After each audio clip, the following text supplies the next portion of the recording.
It's time to hear from the general manager of the Utah Mammoth, Bill Armstrong, on your exclusive home of the Utah Mammoth, 97.5 The KSL Sports Zone. Joining us now, Bill Armstrong. He is the general manager of the Utah Mammoth right here on 97.5 The KSL Sports Zone. Bill, how are you? Hey, Bill.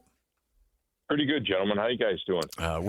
We're doing well. When things aren't going right in the course of a season, what do you do to try to just create a little bit of optimism? Because it just feels like you just need that one win to try to get this thing back on track. Well, I think the most important thing when you go through these, and these are old cliches, but you got to go back to the basics, right?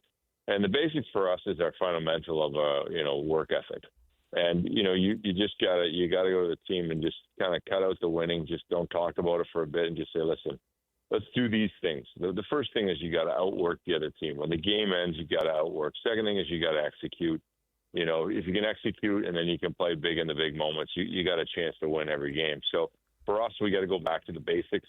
I think sometimes, we're in such a playoff race that you can get so focused, like win, and you're forgetting about the key components in the core that really get you there. For us, when we're successful, our skill works with first and second efforts. When we do that, we get a chance, and we've got to operate and execute at a higher level than we are. People say, well, it's confidence that so and so. At the end of the day, we're in the NHL, and we got to make sure that we execute. When we see this news of Danii But being called up and giving him an opportunity, he'll have his first NHL game coming up tomorrow. Give us your thoughts on that, bringing him up, giving him this opportunity, and how much of that is, hey, let's see what we've got and let's see if this can spark something. Yeah, there's no question. He's done well at the American League level. He's been a player. He's been a dominant force down there. Someone that every single night has driven that team, and he plays the right way. Defensively, he's a beast, and offensively, he's a beast, and he does all the right things. So for us, right now as we move through this and we're kind of in that time where we've hit some tough times, we're looking for a little bit of a spark, and he's a pretty darn good player to have to come up to give you a little bit of extra, and he's going to play with Cooley and Gunther, and it's going to, hopefully spark that line and see if we can, attack the game with three good lines and a powerful fourth line, energy line. So what are realistic expectations in that first NHL game tomorrow night in terms of what you expect out of him and playing time? Do you just throw him to the wolves and say, let's go, or do you kind of ease him in? Well, for a young player of his age, he's actually played 2 years of pro in the KHL, and they were a high-end team that won a championship over in Russia. So he's used to, that type of pressure, that the big stage and everything. So for us, he's just going to get thrown to the wolves, and here we go. You get to play with two of our best players on a team. We're going to put you in a good situation. You can just see some power play looks on a top line and see what you can do. So it's exciting for him to play his first game in the National Hockey League. He's a heck of a prospect, and we'll see if he can add into the team and help us get over the hump. How's Keller doing? Some really hard news coming down on Thanksgiving. Is he hanging in there? And how much does this really sit on the team?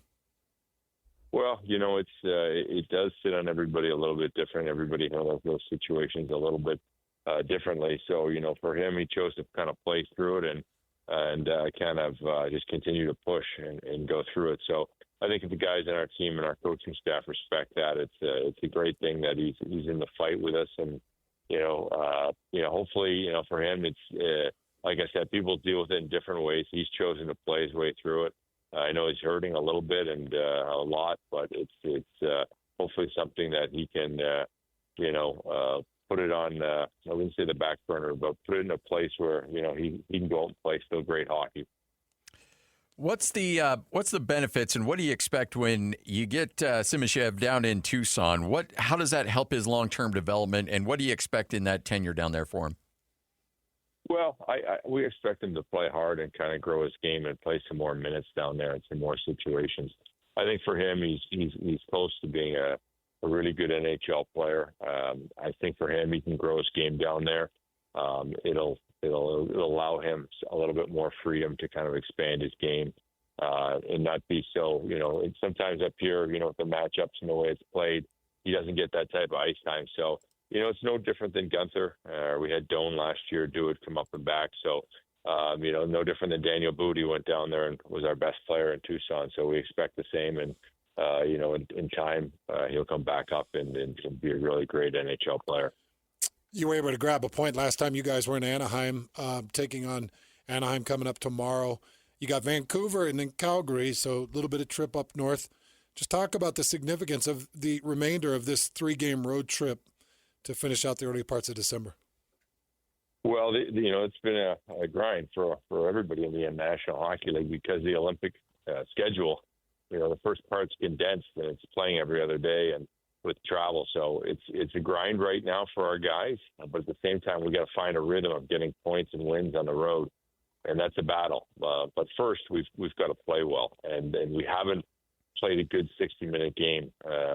And we've got to get back to that. And if we can play well in all areas, we're going to win games. It's going to take care of itself. But for our team, young team, we've got to continue to battle and find that confidence and find that ability to make some plays and execute in the big moments.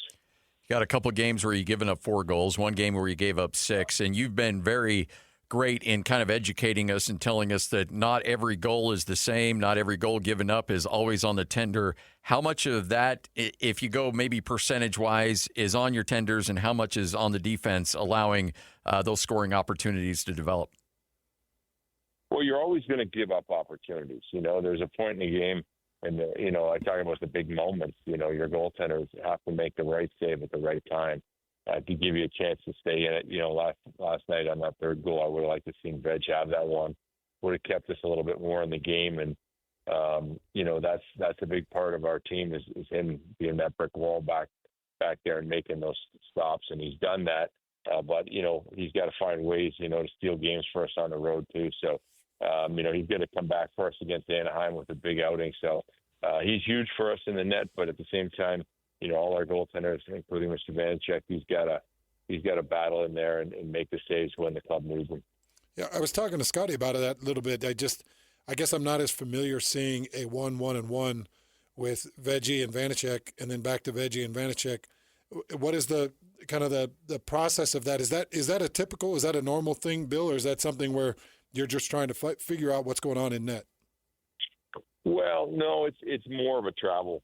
It's more of a travel thing with the amount of games. We've got 2 back-to-back games on this trip, and it's very taxing on goaltenders along with the miles you travel in the air and the grind of the season. It's hard to play back-to-back and be as sharp as you can. So we space them out. Now, Veggie's done it in the past, but it does give you a better chance if your second goaltender can come in there and have a great outing when you're playing back-to-back. So you got these big 3 games to close out this road trip. What do you need to see to try to right the ship and get this thing back on track for these 3 games? Well, you need to see some good goaltending. Our power play's got to bring it to light and find ways to help us win games. Our PK's been good. Our play 5-on-5's been good. It's just the power play. If we can up our goaltending and find ways to be good for 60 minutes, we're going to find ways to squeeze out points. And it's a little bit of a growth period. I find when you can kind of go through these grinds of the season and you struggle a little bit, if you can come out of them the right way, you get stronger and you get better. And I think that's a thing for our team to learn. We've got to find a way out of this and continue to battle. When we do that, it's going to make us stronger in the end.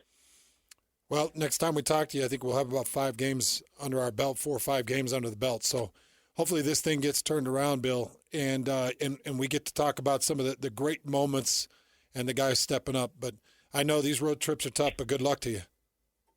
Thank you, guys. Much appreciated. You got it. There he is, Bill Armstrong, general manager of the Utah Mammoth, right here on 97.5, the KSL Sports Zone.